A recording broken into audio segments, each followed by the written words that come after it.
2019 saya mualaf. Itu nggak langsung dikasih enak sama Allah. Ujiannya itu, ujian iman saya itu kuat banget. Kan banyak banget nih ya, orang itu selalu ngelihatnya dari, wah sekarang udah kaya, sekarang udah sukses, Kang Ebot. Padahal waktu menjalani proses itu berdarah-darah ya Kang. Ketika Anda ditekan oleh kesulitan, disitulah muncul yang namanya kreativitas.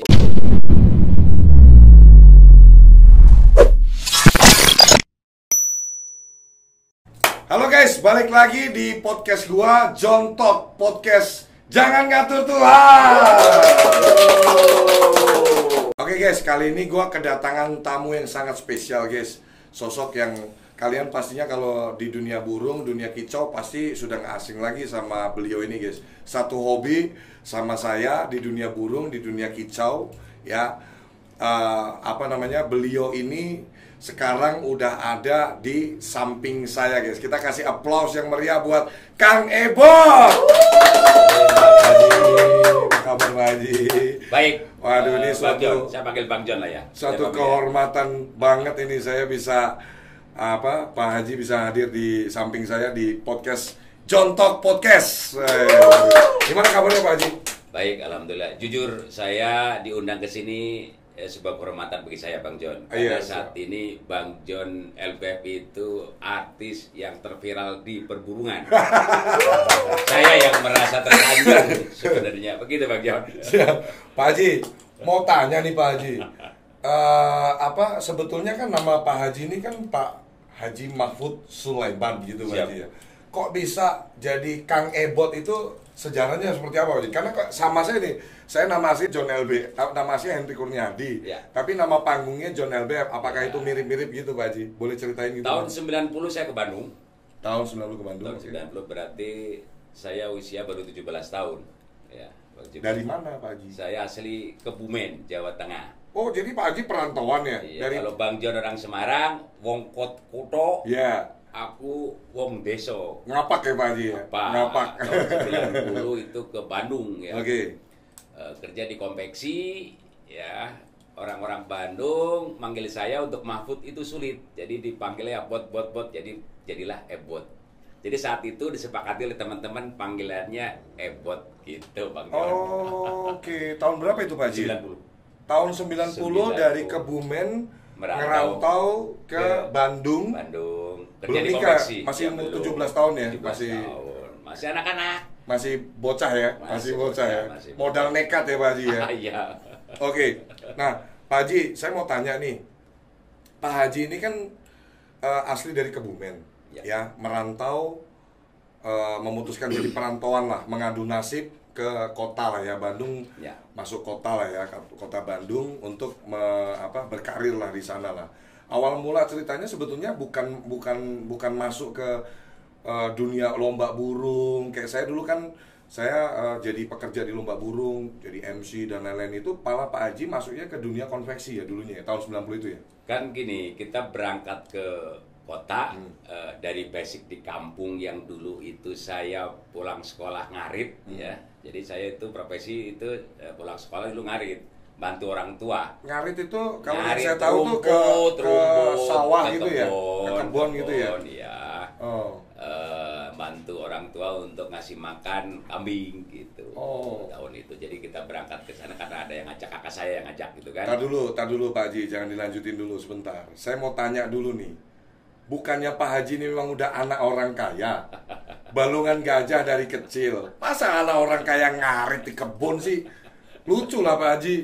Jadi orang tua saya di kampung alhamdulillah masih ada, itu petani ya. Petani. Jadi kalau petani itu kan nggarap sawah. Kalau saya bagian bidang saya itu karena yang namanya petani kan di kampung harus punya hewan peliharaan. Biar apa? Biar kotorannya bisa untuk pupuk kan.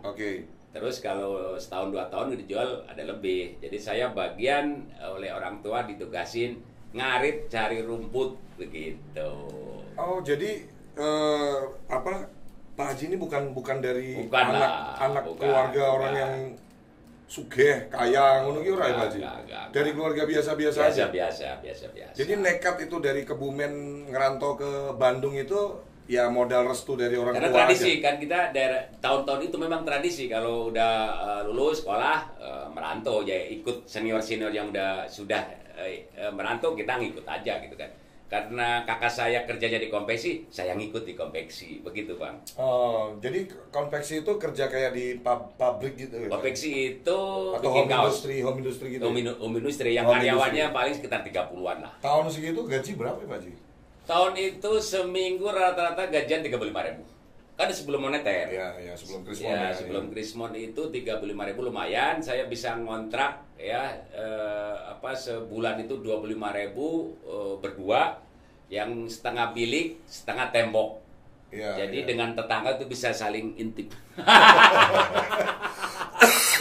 Tapi ini menarik Pak Haji, ini menarik karena banyak orang yang berpendapat bahwa sukses itu adalah hanya haknya orang-orang yang punya privilege, punya punya kemudahan, terah lah, jadi kemudahan dia, entah dia bapaknya udah punya perusahaan atau dia pendidikannya tuh tinggi. Kalau saya simak dari yang Pak Haji sampaikan, Pak Haji kan umur 17 tahun ngerantau, ya, berarti kan paling lulusan SMA aja kan, betul kan, lulus SMA nekat merantau, bekerja dulu, bayaran 35.000.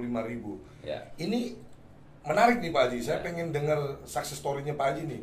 Sampai bisa di titik hari ini, siapa sih yang nggak kenal ebot?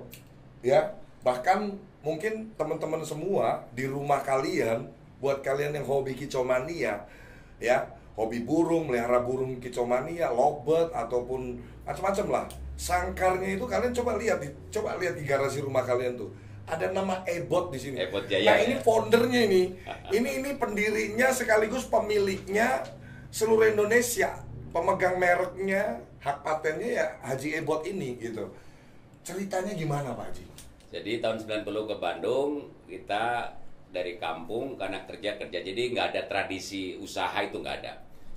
Cuman karena saya tinggal di daerah pemukiman kontrakan, itu kan di kontrakan ada sekitar 40 kamar lah. Jadi berbagai profesi. Ya, ada yang dagang bala-bala saat itu ya. Ada gorengan gitu gorengan, ada yang dagang baju kaki lima, ada yang dagang sepatu. Kalau itu lagi ramenya sepatu Cibaduyut. Ya. Jadi saya yang tadinya dari kampung ikut kakak kerja, begitu di lingkungan teman-teman itu profesinya macam-macam, ada yang dagang. Disitulah yang tadinya kita hanya kerja berpikiran karena tetangga pada dagang, ikut-ikutan dagang gitu. Jadi sebenarnya mindset lah. Dan saya orangnya itu suka mencoba. Karena tetangga banyak dagang, saya iseng-iseng awal-awal itu saya dagang sepatu Cibaduyut. Tahun itu ramai sepatu Cibaduyut. Jadi ketika Pak Haji bekerja, Pak Haji kumpulin gaji untuk ngisiin modal, jualan sepatu Cibaduyut. Jadi saya tetap kerja konveksi, cuma hari Minggu iseng dagang gitu loh. Itu tetap konveksi tetap. Ada yang nyuruh nggak Pak Haji? Enggak, inisiatif saya sendiri. Karena saya suka mencoba. Saat itu ya penonton untuk Jotok. Jadi tahun 90 ke Bandung, mulai dagang 93-an lah, setelah 3 tahun lah. Berarti usia 20 tahun saya itu mencoba dagang sepatu Cibaduyut yang mungkin Bang John suka lihat ada di jalan-jalan orang yang gandong pakai. Iya. Banyak itu kan kantong jin ya. Nanti bawa kiri semua nawarin. Pak Haji dulu itu hampir setengah tahun saya nyoba. Keliling gitu nawarin gitu. Itu tahun 93-an. Masya Allah. Nawarin. Muter jalan. Gendongan kono ki Pak. Kantong jin. Iya. Ternyata itu ya setengah tahun lah nyoba, ternyata menurut saya tidak terlalu prospek lah, tidak terlalu prospek ya. Jadi terus ada teman yang dagang alat burung, saya ngikut gitu sampai sekarang. Karena saat itu burung memang belum terlalu ramai sekarang. Saat itu tahun 93 yang ramai hanya Wambi, Boksai, yang ada kacamata itu Boksai sama kenari sama murai, hanya itu aja. Jadi saya juga dagang bukan di ininya di sangkarnya, hanya dagang perlengkapan aja, gantungan, tangkringan. Jadi belum karena saya ambil ke orang juga gitu. Jadi awalnya masuk ke dunia burung itu pas usia 20 tahunan. Dunia burung belum terlalu ramai. Masih hanya burung-burung tertentu ya. ngelihat karena memang basicnya kepengen dagang, mencoba lihat apa cantolan, terus apa tangkringan, ya. Pak Haji kulakan gitu. Ya ada yang produksi, ada orang bikin. Saya yang ngambil aja, dipercaya. Pak Haji ada orang produksi, ya, saya bantu jualin. Ya, begitu. Jadi saya modal dipercaya orang. Oke. Jadi kalau boleh dibilang itu tanpa modal ya Pak Haji? Ya, modal dikit lah, karena dipercaya intinya. Modal mah dikit gitu. Oke. Jadi tahun-tahun itu modal dikit, jadi malah saya bayar 100 bisa bawa 1 juta. Karena dipercaya kan. Karena nama Kang Ebot sendiri ini sering dibicarakan di akar rumput lah, dicerita-ceritain gitu kan. Jadi hari ini sih ini akan kalian nonton sampai akhir video ini akan dapat jawaban semuanya. Kenapa sih Kang Ebot bisa di titik hari ini bisa sesukses ini di dunia industri burung ya? Kalian nanti akan dapat pesan-pesan penting dari percakapan saya dengan Kang Ebot nih. Jadi Kang Ebot tadi merintis awal itu di usia 20 tahun jualin dulu produk aksesoris tangkringan dari UMKM atau produsen-produsen di Bandung ya, Kang Ebot ya. Oke. Nah, happy nggak dengan apa yang didapatkan ketika Kang Ebot jual-jualin itu waktu itu? Happy karena saat itu yang dagang kan belum terlalu banyak. Jadi kompetitor belum terlalu banyak. Strategi pemasarannya berarti masih konvensional dong, door to door, tawarin keliling gitu. Saat itu kan ada banyak kios burung. Jadi kita ambil dari UMKM itu, kita tawarin ke kios burung gitu loh. Kan kalau kios gitu biasanya sistem konsinyasi Pak Haji? Enggak, saat itu saya nggak sistem konsinyasi karena mereka butuh juga. Kalau seandainya konsinyasi nanti saya beresiko karena saya harus store. Betul, karena Kang Ebot harus jaga kepercayaan dari produsen kan, ya, mau nggak mau harus berarti beli putus ya, beli putus. Sering dapat kendala juga dong kan? Kalau awal-awal kendalanya sebenarnya pada saat kita ke daerah tersebut dia nggak butuh barang sebenarnya, karena saat itu kan komunikasi belum ada seperti saat ini kan, bisa WA, bisa telepon.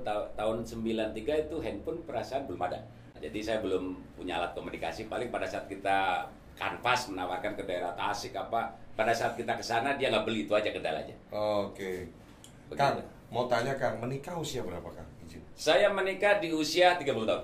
30 tahun, berarti benar-benar fokusnya nyari duit, nata hidup dulu, kerja keras dulu gitu ya? Betul. Melejitnya itu sekitaran tahun berapa sih Kang? Sampai bisa memproduksi sangkar yang semasif ini untuk Kicomania seluruh Indonesia gitu? Kan gini, itu sebenarnya dagang tadi yang perlengkapan itu sebenarnya pintu masuk saya ke dunia perburungan. Pintu masuk. Jadi awalnya memang kita hanya dagang tangkringan, gantungan lah seperti itu. Lama-lama pada saat kita dagang karena banyak permintaan itu saat itu kerodong. Jadi kalau tangkringan gantungan itu saya ambil ke orang lain, kerodong saya bikin sendiri. Jadi ketika kita nawarin, ada permintaan. Kita juga menggali kebutuhan orang itu. Kira-kira yang laku apa aja nih, mau butuh apa aja gitu, ditanya juga sama Kang Ebot ya.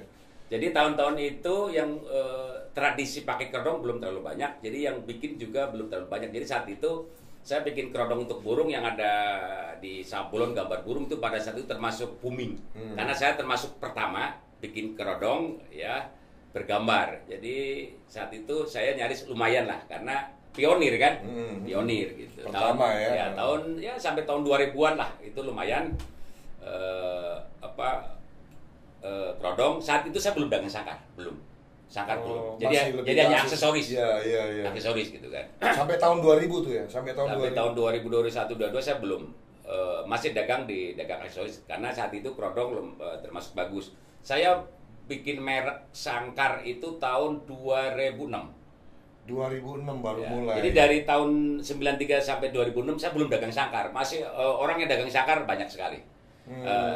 Saya tahun 2000-an saya suka nonton Renal Kasali. Jadi acaranya beliau kan dosen Fakultas Ekonomi UI ya. Betul. Dia ahli ekonomi juga ya. Jadi gini, Renal Kasali di talk show itu bicara kalau bikin produk itu harus kualitas ya. Harus dipasang merek dan dipromosikan. Oke. Itu Renal Kasali. Saya lihat di pasaran sangkar itu gak ada pakai merek saat itu. Oh. Jadi saya bikin ambil sangkar, saya cat lebih bagus, saya kasih merek Ebot Jaya, terus saya bikin lomba wajib sangkar.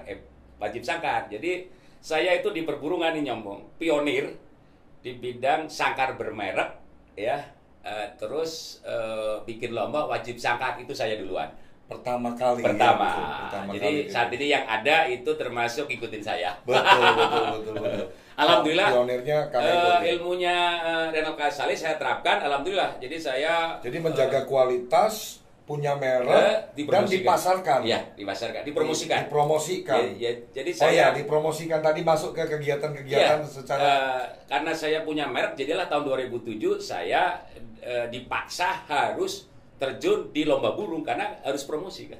Oh. Jadi saya sebenarnya bukan lihat peluang tapi menciptakan peluang. Iya. Itu. Dari asalnya sangkar burung nggak bermerek, saya pakai merek. Yang asalnya lomba semua sangkar ada, saya bikin wajib sangkar. Alhamdulillah. Jadi pesanan sangkar juga bagus. Karena kalau sangkar bulat itu kan dari Limbangan Garut. Iya. Kalau kotak dari Turen Malang, alhamdulillah pesanan itu banyak sekali dan juga menghidupkan bagi para pengrajin juga karena pesanan jadi banyak begitu Bang. Ada ikatan kontrak itu dengan pengrajin atau enggak itu kan? Kalau itu nggak ada, karena apa? Sebelum saya main sangkar kan mereka juga udah bikin sangkar. Oke. Jadi hanya kita asal akan promosi, tapi karena Kang Ebot udah punya popularitas, mereknya udah dikenal. Yeah. So, suka nggak suka ya mereka akan beli. Ngirim juga. Ya. Karena mereka juga ngirim ke siapa aja gitu kan. Cuman kalau ngirim saya, pasti kualitas harus yang bagus. Betul. Kedua, standarnya ada ya. Karena merek saya laku, berarti suplai ke saya lebih banyak gitu. Kalau yang saya perhatiin ya, yang John perhatiin ya Kang, Akang ini benar-benar menguasai betul loh di dunia burung ini. Ya. Ebot Jaya ini benar-benar jaya, benar sesuai namanya, Ebot Jaya benar-benar. Kalau kita ke kios burung ya, mulai dari vitamin burung, sangkar, kerodong, tangkringan, cepuk-cepuk, itu ada brandingnya semua, pakan burung semuanya. Kepikiran memang bisa semasif itu mendominasi market dunia burung tuh. Ya oke. Tahun 2006 saya bikin merek sangkar. Tahun 2008 saya bikin merek pakan kenari. Jadi saya pakai namanya Ebot Kenari. Oke. Saya sebelum bikin pakan kenari itu saya riset dulu. Jadi yang di pasaran seperti apa gitu kan. Jadi saya pakan Ebot Kenari termasuk aneh karena ada sayur yang warna-warni itu daya tarik. Okay. Terus saya kasih serbuk rempah-rempah yaitu pala dan ini kembang lawang. Okay. Pala itu biar badan anget ya. Kalau kembang lawang itu biar lega. Oh. Jadi alhamdulillah saya tahun 2008 bikin Ebot Kenari, tahun 2011 booming. Jadi bukan asal nyampur. Oh enggak, riset dulu kita riset dulu. Di riset betul-betul ya, memang kita punya passion di situ ya, nggak sembarangan ya kan. Riset dulu. Dan terbukti memang burung-burung peliharaan saya kenari pun juga pakai pakan kenari yang Ebot memang kenari. Secara stamina dan kesehatan burung lebih loh, karena memang itu ada proses riset yang panjang. Riset dulu. Kang, jadi kalau dibilang ini proses yang panjang ya dari tahun 90 sampai ini di titik dari tahun 93. Sekarang 2003 berarti udah berapa? 30 tahun. 30 tahun ya. 30 tahun ya. Kan banyak banget nih ya, orang itu selalu ngelihatnya dari sekarang udah kaya. Ya. Sekarang udah sukses, Kang Ebot. Padahal waktu menjalani proses itu berdarah-darah ya, Kang. Banyak tantangannya ya. Pasti. Boleh cerita nggak kan? Yang paling berkesan nih selama merintis itu? Sebenarnya kita kalau ditekan oleh kesulitan kita kreatif. Pasti. Tuh. Ya. Simak baik-baik tuh guys. Ini quotes keren dari Kang Ebot nih. Ketika Anda ditekan oleh kesulitan, disitulah muncul yang namanya kreativitas. Iya, kalau kita dimanjakan oleh kemudahan biasanya kita tidak kreatif. Comfort zone. Iya. Di zona nyaman ya Kang ya. Jadi kayak leha-leha aja lah, nggak ada masalah gitu. Betul. Jadi asiknya hidup tuh ya karena ada masalah, kita jadi berpikir keras untuk mencari solusi, gitu ya Kang ya. Setelah kan gini, pada awal seperti itu kan, setelah berjalan, kalau saya setelah berjalan, saya jadi suka tantangan. Jadi saya ada tantangan kalau bikin produk ini, gimana biar caranya laku lah gitu kan. Jadi caranya ya harus kita inovatif, harus beda dari yang lain gitu loh. Iya. Gitu. Kang, yang kan kebanyakan nih generasi kita saat ini ya melihat bahwa kalau kita mau di titik sukses itu selalu pikirannya itu terhambat dengan pola pikirnya sendiri, mindsetnya, aku belum punya modal, aku belum punya kemampuan lah untuk membuka sebuah usaha. Kang Ebot sendiri kan pasti ngalamin dong, itu butuh untuk modal dan lain-lain, itu tekniknya seperti apa kan? Sebenarnya itu klise sebenarnya, kalau orang mau usaha itu pasti ada dua, nggak punya modal mau usaha apa gitu kan. Itu seperti yang dibilang ini ya almarhum Bob Sadino ya. Padahal dengkul aja modal ya. Dengkul aja sebenarnya modal. Dengkul modal. Gila guys, tepuk tangan dulu guys. Dengkul nih. Coach keren dari Kang Ebot nih. Dengkul kita nih. Ini modal ini. Modal. Sehat, kita bisa jalan. Sehat, jalan. Ya. Karena saya pada saat awal tadi saya bilang, saya bisa berjalan karena bukan semata modal dikit, karena saya dipercaya orang. Iya. Karena kan gini, saat ini kebetulan kan lagi Maulid Nabi ya. Iya. Maulid Nabi. Betul. Kita harus mencontoh sifat Nabi yaitu 4. Iya. Sidik ya, amanah, tabligh, fatona. Sidik apa itu? Sidik itu jujur, kalau sekarang integritas. Integritas. Iya. Okay. Sidik itu integritas. Jadi kita harus apa yang kita omongkan dengan prakteknya harus sama gitu kan. Biar kita bisa dipercaya kan. Iya. Yang kedua amanah lah ya. Amanah. Kalau seandainya kita dikasih kepercayaan, harus bisa pegang. Karena saat ini kita mungkin Bang John ini mungkin persentase orang yang amanah itu sedikit. Betul. Ini. Hari itu ini barang langka. Yang ketiga, kita harus bisa tabligh. Jadi harus bisa komunikasi.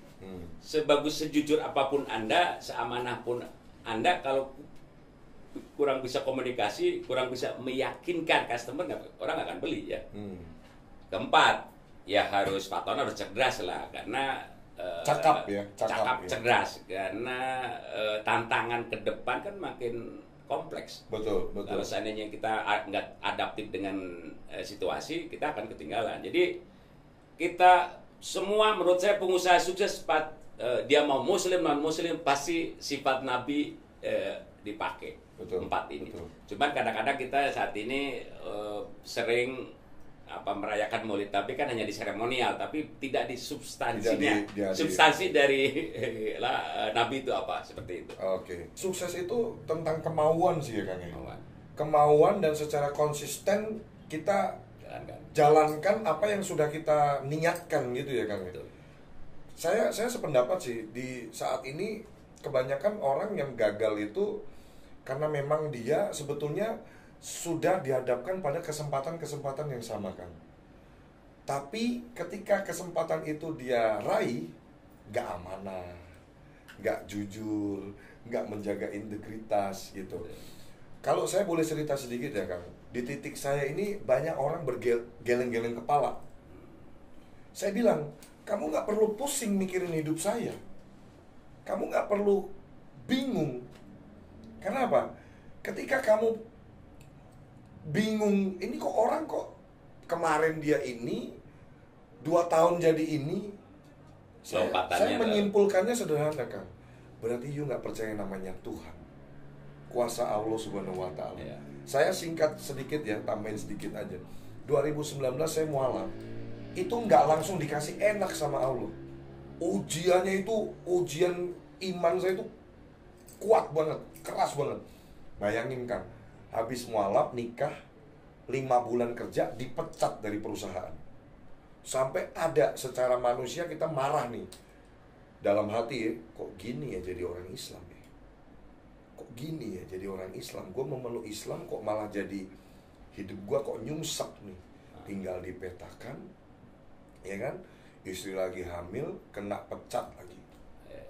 Tapi sebetulnya kalau yang saya tangkap, apa yang bisa keluar dari masa sulit itu apa Bang John?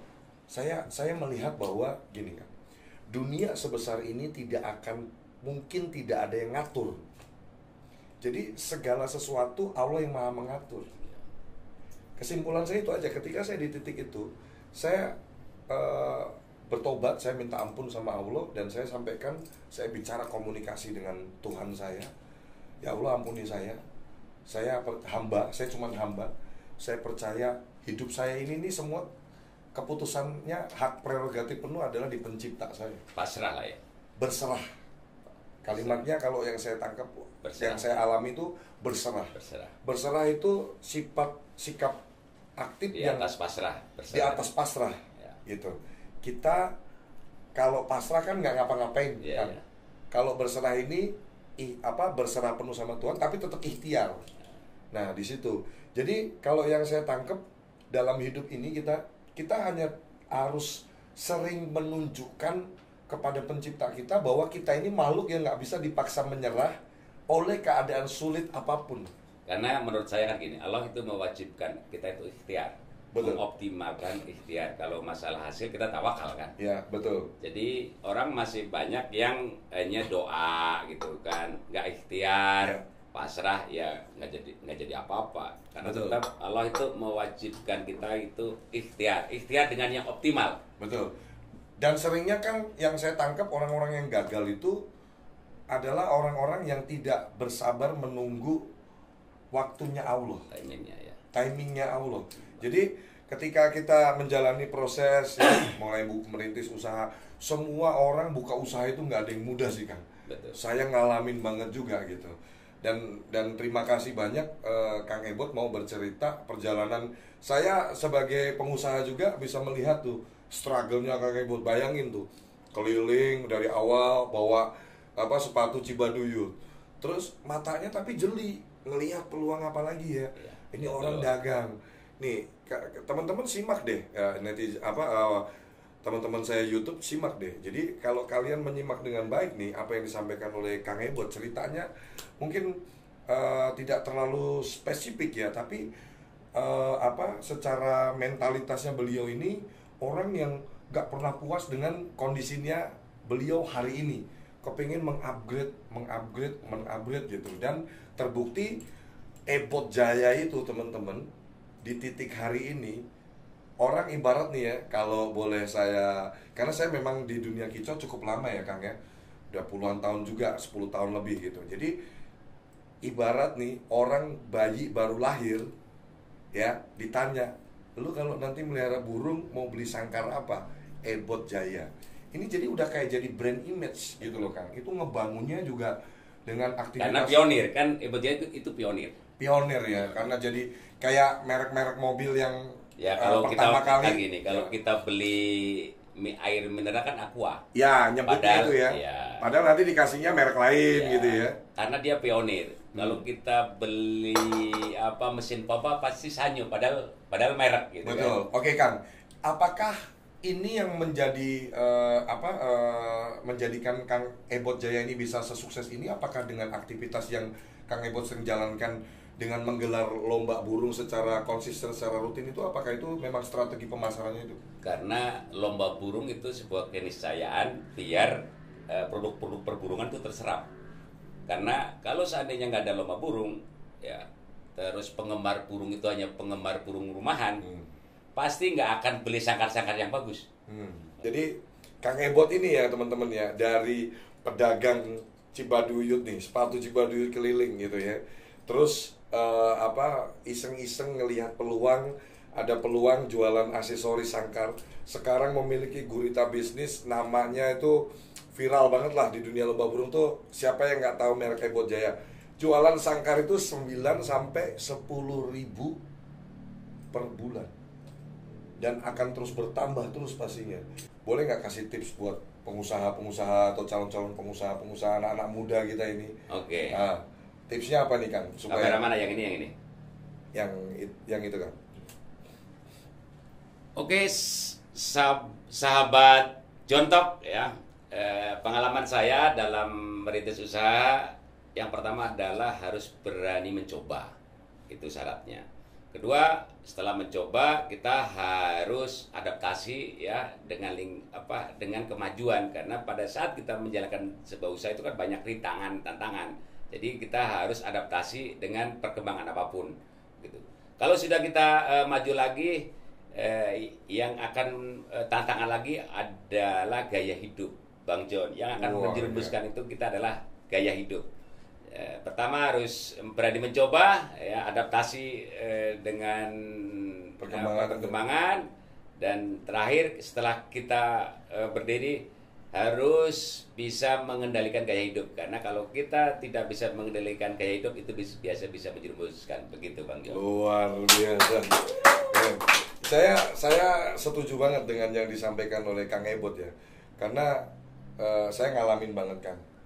Sebetulnya kalau pandangan saya pribadi ya Kang, sukses itu adalah tentang mengelola hati kita. Betul. Sukses itu adalah tentang mengelola hati kita untuk tetap terus menjaga yang namanya kerendahan hati. Jadi justru yang kan saya bergaul sekarang dengan banyak orang sukses juga ya. Kebanyakan orang-orang yang memang di level yang sudah sukses gak kebanyakan gaya kan. Gak kebanyakan gaya kan. Karena ya itu mereka benar-benar merintis usahanya dari bawah, ngikutin proses, setia pada proses, konsisten.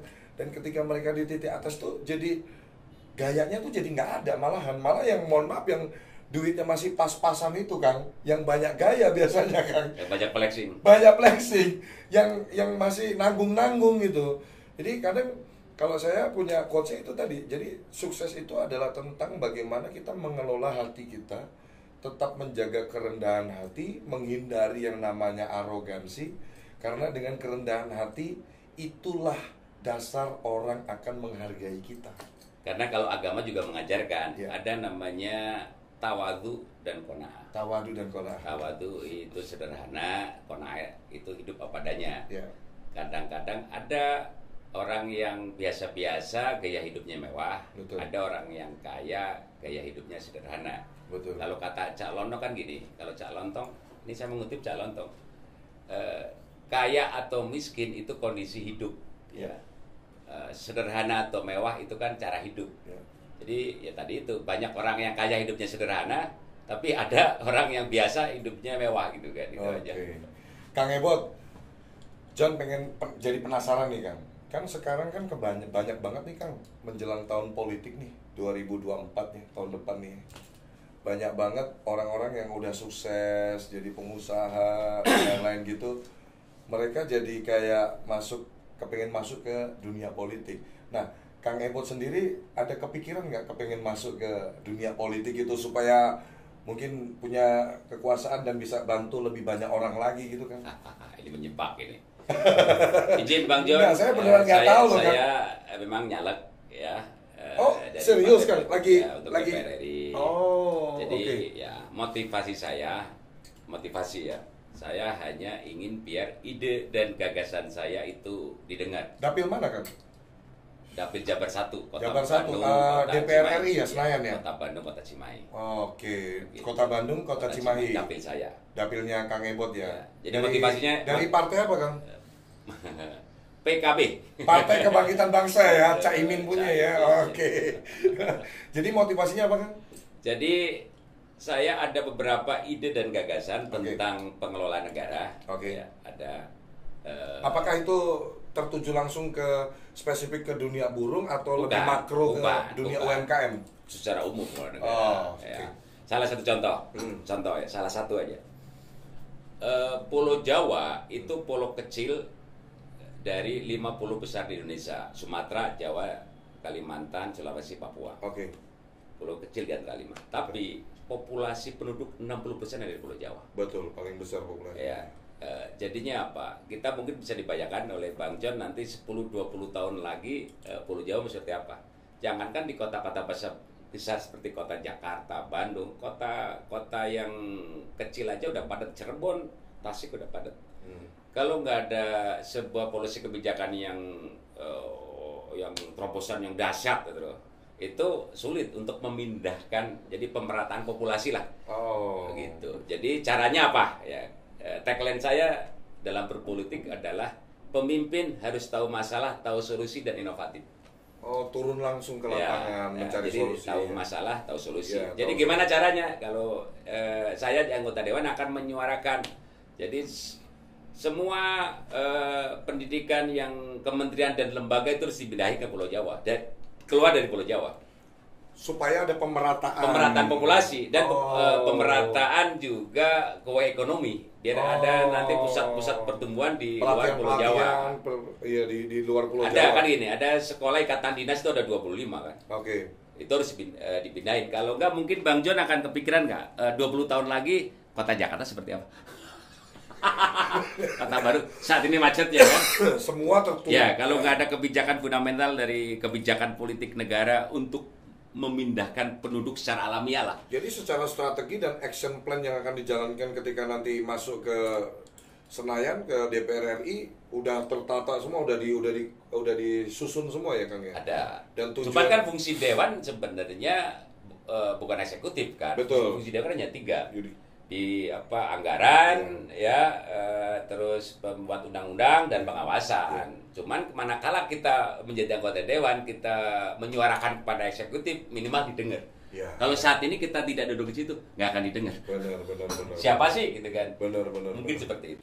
Saya yakin teman-teman semua banyak dapat pelajaran-pelajaran hidup yang berharga dari apa yang kita obrolan di John Talk Podcast hari ini. Ya, seperti yang terus saya sampaikan ke teman-teman, tugas kita sebagai manusia adalah memperbanyak usaha, memperbanyak silaturahim, ya, jangan berbuat jahat sama orang. Karena kunci keberkahan, kunci kedamaian, kunci ketenangan hidup adalah ketika kita tidak mencari-cari masalah, seperti yang Kang Ebo tadi bilang. Ya, kalau masalah yang datang sendiri itu insya Allah sudah satu paket disiapkan oleh Allah, termasuk dengan yang namanya solusi atas masalah tersebut. Tapi kalau masalah yang kita buat-buat sendiri, ya biasanya agak susah dan kompleks untuk kita cari solusi ya, karena lu yang nyiptain masalah sendiri, ya Allah nggak akan siapin ininya juga, solusinya juga gitu. Ya, buat teman-teman semua yang lagi berjuang hari ini, ya selalu percayalah bahwa sukses adalah hak semua orang. Sukses bukan hanya haknya anak orang kaya, sukses bukan hanya haknya orang yang berpendidikan tinggi, sukses adalah miliknya si pemberani yang berani mengambil resiko, berani mengambil langkah awal untuk melakukan tindakan pertama atas ide ataupun konsep yang kalian ada di kepala kalian. Kamu nggak akan pernah tahu kalau kamu belum mencoba. Jadi mulailah hari ini mencoba, dan secara konsisten kamu ikuti prosesnya dengan baik. Terima kasih banyak buat Kang Ebot, Pak Haji Mahfud Sulaiman yang paling seneng kalau dipanggil Kang Ebot. Ya, saya John LBF dan semua subscriber saya di YouTube, TikTok dan lain-lain akan terus mendoakan supaya karir Pak Haji Mahfud Sulaiman atau Kang Ebot ini terus berkibar, supaya terus bisa memberikan manfaat positif Kang untuk banyak orang, untuk generasi kita. Dan saya juga berdoa atas semoga Allah meridhoi dan merestui jalan Akang menuju ke Senayan. Amin. Supaya bisa saya percaya kok Kang, kalau kita punya kekuasaan, kita akan bisa bantu lebih banyak orang lagi. Apalagi tadi paparan yang disampaikan oleh Kang Ebot ini sudah benar-benar disusun dengan baik. Sekali lagi terima kasih untuk silaturahimnya hari ini. Terima kasih Bang John. Saya sangat bangga bisa. Dan saya juga pesan buat Bang John ya, tetap selalu memotivasi netizen ya. Siap Kang, janji. Pokoknya kita akan terus menyemangati generasi kita. Ini bentuk nyata bela negara kita Kang. Oke teman-teman, terima kasih buat kalian yang udah nonton video ini dari awal sampai akhir. Jangan lupa klik tombol subscribe karena saya udah siapin 5 unit Honda Beat baru, nanti langsung pakai nama kalian ya. Untuk kalian-kalian yang udah subscribe YouTube channel saya, langsung diklik tombol subscribe-nya. Siapa tahu hari ini kamu ngeklik tombol subscribe dan ketika tembus 1 juta subscriber, kamu kebagian 1 unit Honda Beat baru ya. Jangan lupa terus usaha terus, hindari drama, banyakin kerja, usaha terus, jangan ngatur Tuhan.